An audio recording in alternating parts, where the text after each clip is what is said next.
नमस्कार दोस्तों, आप सभी लोगों का स्वागत है। मैं राजीव मिश्रा सभी लोगों का वेलकम करता हूं। एक बहुत ही इम्पॉर्टेंट इन्फॉर्मेशन है कि मार्च आज आ गया, मार्च स्टार्ट हो गया और हमारे पास सिर्फ 2 महीनों का समय है। क्या इन 2 महीनों में हम अपने जीआईबी के प्रिपरेशन को पूरा कर सकते हैं? तो उसी के लिए वीडियो है। इस वीडियो को पूरा देखिएगा। इट्स माई अकाउंटेबिलिटी कि आपको लास्ट में ज़रूर लगेगा yes you can, obviously you can. तो सबसे पहले इस वीडियो को आप जहाँ तक हो सके शेयर कर दीजिए, ठीक है। तो देखो, सबसे पहले तो मैं ये कहना चाहूँगा कि 60 दिनों में अगर कोई कहता है कि आप जीआईबी क्वालिफाई कर सकते हैं तो बिल्कुल ये 100% ट्रू है। बिल्कुल ये सही बात है, आप बिल्कुल कर सकते हैं। इवन हम लोग के पास ऐसे भी एग्जाम्पल्स हैं जिनके माध्यम से हम ये बता पाएंगे कि लोगों ने 30 डेज में बहुत इजीली जैब को फर्स्ट और सेकेंड अटेम्प्ट में क्वालिफाई कर लिया। तो क्या करना है उसके लिए आपको कुछ टिप्स देता हूँ, ठीक है। बस उसको फॉलो करिए। सबसे पहले आप लोगों को करना क्या है, जो आपके लिए बहुत ही इंपॉर्टेंट है, विच इज कॉल, हम सभी को पता है कि हमारे सामने 4 पेपर है, ओके। जो पेपर 1 है which is called Indian economy and Indian financial system. जो पेपर 2 है which is called principle and practice of banking. जो पेपर 3 है which is called accounting and financial management for banker. And paper 4 which is called retail banking and wealth management. यानी आपके पास पता होगा ये 4 paper में आपको 200 स्कोर करना है अगर आपको जेएब क्वालिफाई करना है तो। यानी आपको एटलीस्ट सभी पेपर में 50 मार्क्स चाहिए, पासिंग मार्क्स। यानी अगर आपका 50 मार्क्स नहीं आता है तो फिर आपका वह क्लियर नहीं होता है। हाँ, 45 आएगा तो क्रेडिट मिल जाएगा आपको दूसरे पेपर का, बट 50 आएगा तो आप क्वालिफाई करोगे, बेसिक कंडीशन है।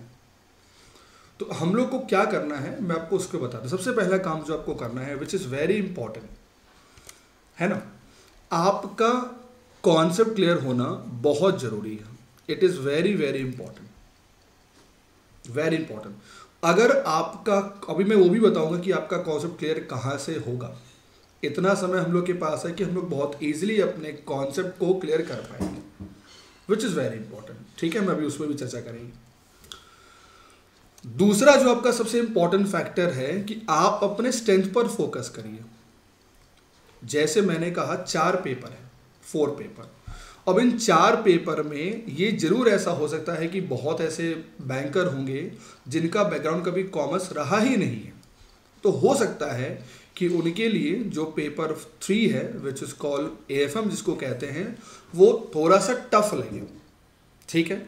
अगर हम बात करते हैं पेपर 4 की विच is called retail banking and wealth management, basically ये वो पेपर है जो आप डेली बैंकिंग में प्रैक्टिकल लाइफ जीते हैं। Got it. कोई ऐसे होंगे जिन्होंने पहले कभी थोड़ा सा पढ़ा होगा, जानते होंगे। तो जो पेपर 1 है और पेपर जो 2 है, अगर मैं कहता हूँ पीपीपी, इसका एक अलग वेटेज है। तो अपनी स्ट्रेंथ को सबसे पहले पहचानो कि आप किस में स्कोर बेहतर कर सकते हैं। चारों के पेपर के मार्क्स सेम है, चारों का वेटेज सेम है, बट आपको ये पता होना चाहिए as a banker, as a candidate, कि आपकी स्ट्रेंथ सबसे ज़्यादा किस में है। अगर मैं कहूँ कि अगर मेरा बैकग्राउंड जो कॉमर्स से है, फिनांस से है, तो मुझे लगता है कि मैं बहुत इजीली इस तीनों पेपर में बहुत इजीली मैं स्कोर कर पाऊंगा। हमने कभी पढ़ा ही नहीं अकाउंटेंसी, तो इतना है कि इसमें कुछ ऐसे मॉडल हैं जिनको अगर हमने कवर कर लिया तो हम यहाँ भी एटलीस्ट 50 मार्क्स तो हमारा कवर हो जाएगा। दूसरा काम, आपको फोकस करना होगा अपनी स्ट्रेंथ पर। जो थर्ड वन है, आपको पेपर वाइज स्ट्रेटजी फॉलो करनी है। ये पेपर और स्ट्रेटजी फॉलो क्या होती है, जैसे देखिए कि आपको देखना होगा कि जैसे आप बैंकर हो, आपके पास लिमिटेड टाइम है, तो आपको ये देखना होगा कि आज हम सपोज अगर मैंने पीपीपी पे टाइम दिया तो हम टुमारो किस पर टाइम देंगे, है ना। हम फिर अगेन टुमारो उसके बाद किस पे टाइम देंगे। तो आपको पेपर वाइज स्ट्रेटजी फॉलो करनी होगी, ठीक है। उसके बाद जो आपको है, आपको ये बहुत इंपॉर्टेंट टर्म है, 4th number point which is called module wise weightage, बहुत इंपॉर्टेंट है। जैसे अगर मैं एग्जांपल लेता हूँ छोटा सा, retail banking and wealth management की मैं बात करता हूँ, उसमें सबसे ज़्यादा अगर यूनिट है तो वह मॉड्यूल तो इसमें 4 हैं, मॉडल ए, मॉडल बी, मॉडल सी और मॉडल डी। जो डी वाला मॉडल है वो टोटली नया मॉडल है which is called wealth management.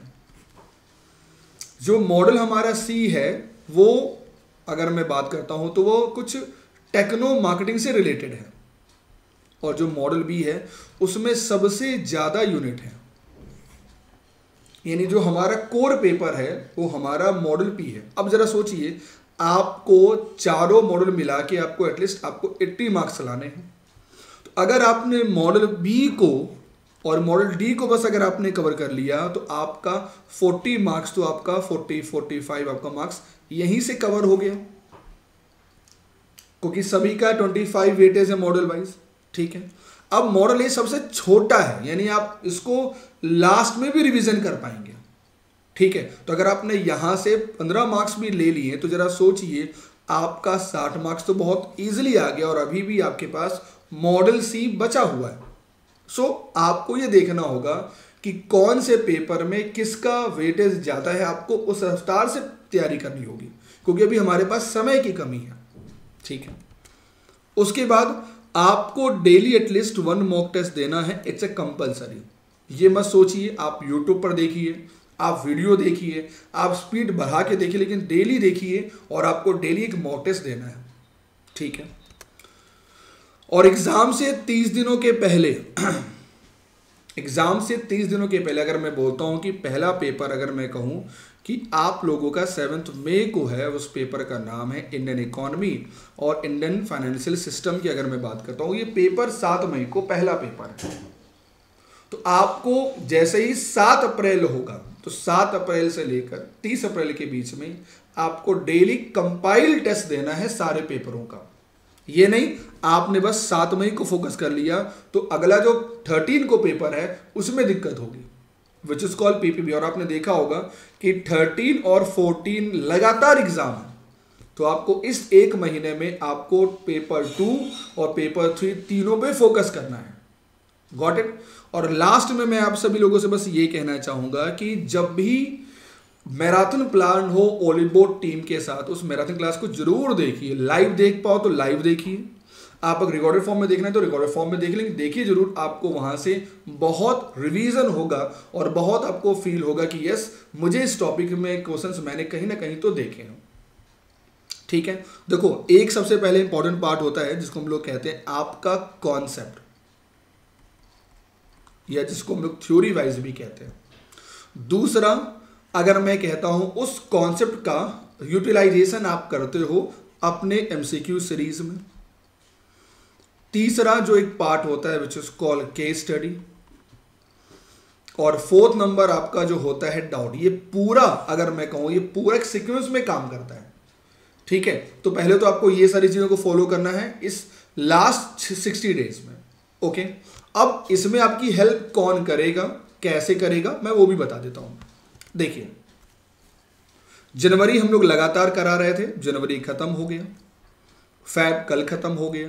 अब हमारे पास बचा है मार्च का 1 मंथ और अप्रैल का दूसरा मंथ। और पहला एग्जाम आपका है 7 तारीख को, फिर एग्जाम है 13 तारीख को, 14th को, और फिर लास्ट वाला हमारा 20। यानी हमारे पास सिर्फ 2 महीने हैं। 2 महीनों में आपको चीजें कहां से पूरी होंगी, कहां से करोगे आप कॉन्सेप्ट, कहां से करोगे रिवीजन, मैं आपको सब बता देता हूं। कुछ नहीं, बस चुपचाप। एक्चुअली अगर मैं कहूं ना तो यूट्यूब पर सब कुछ है, बट तब भी ऑर्गेनाइज फॉर्म में है। 25 का ये बैच स्टार्ट हुआ है 25 फरवरी का। ठीक है, और इसका जो बैच क्लोजिंग डेट है वो है 30 अप्रैल को ये बैच पूरा हो जाएगा। यानी पूरा ये बैच ही बनाया गया है इस हिसाब से कि आपका 60 दिनों में आप सब कुछ आपका पूरा हो जाएगा। ठीक है, ये इंपॉर्टेंट रखिएगा, विच इज वेरी इंपॉर्टेंट। अब इसमें क्या होगा, अगर मैं कहूं तो आपको इसमें डेली हम लोग कवर कराते हैं हर एक टॉपिक को यूनिट वाइज। यानी जैसे मान लो कि मैं retail banking wealth management cover कराता हूं, मैंने स्टार्ट किया रिटेल बैंकिंग का सपोज मॉडल डी नंबर, तो पहले हम सारा यूनिट पूरा कर देंगे। डेली बैच में पूरा शेड्यूल आपको मेंटेन रहता है, यानी आपको मैं डेली कौन सा यूनिट पढ़ाऊंगा ये डेली है। और जैसे ही मैं यूनिट पढ़ाऊंगा उसके बाद आपको अगला जो सेगमेंट होता है विच इज कॉल्ड एमसीक्यू, यानी आपका टॉपिक भी क्लियर, आपका एमसीक्यू भी क्लियर।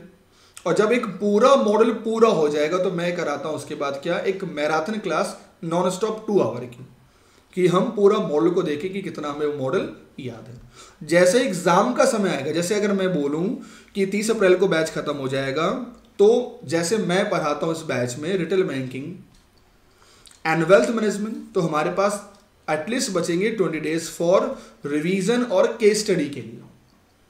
इसी प्रकार बाकी पेपर के लिए भी टाइम बचेगा। तो कहीं ना कहीं आपका बैच करने से आपका बेनिफिट ये होता है कि आप डेली, और ओलिव बोर्ड के मल्टीपल टेस्ट भी दिए गए हैं, आप उन टेस्ट को देना स्टार्ट कर दीजिए। तो आपका कॉन्सेप्ट क्लियर हो गया, आपने डेली डाउट सेशन पूछा, आपने एमसीक्यूज प्रैक्टिस किया, और आपको जो भी डाउट होता है we all are here to help you.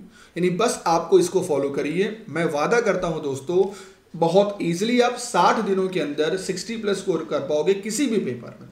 और मैं एक रिक्वेस्ट करता हूं कि जल्दी से आप ज्वाइन करिए कोई भी सुपर एलाइट बैच। मैं फिर से कह रहा हूं, आपको सुपर एलाइट बैच ही लेना है, क्योंकि अभी हम लोग 1 महीने के बाद कुछ क्रैश कोर्स लॉन्च करेंगे, कुछ केस स्टडी के बैच लॉन्च करेंगे। तो सारे बैचेस का जो एक्सेस है वो आपको मिलता है सुपर एलाइट बैच में, इसलिए ये बैच टोटली अलग है।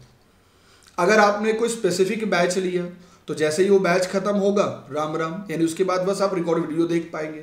बट एलाइट बैच में क्या, सुपर एलाइट बैच आपके पास सारे एक्सेस होंगे। तो जब भी लीजिए तो सुपर एलाइट बैच लीजिए या सीआईबी का सुपर एलाइट, दोनों में आपको बेनिफिट ज़्यादा, सारे बैचेस आपके पास एक्सेस होंगे, और साथ में आप मल्टीपल टेस्ट भी दे सकते हैं। Got it? कोई भी वैसा डाउट जो आपको लगता है कि यस आपके स्कोर में, आपके पेपर में ये ऑब्स्टेकल है, आप मुझे कमेंट करिए, मैं उस पर आपकी हेल्प करूंगा, because we all are here to help you guys. और अगर सेशन पसंद आए तो इसे जरूर आप लाइक करें, और ओलिव बोर्ड JIB CIB को जरूर सब्सक्राइब करें। थैंक यू एवरीवन, मिलते हैं अगले सेशन में, तब तक के लिए गुड बाय।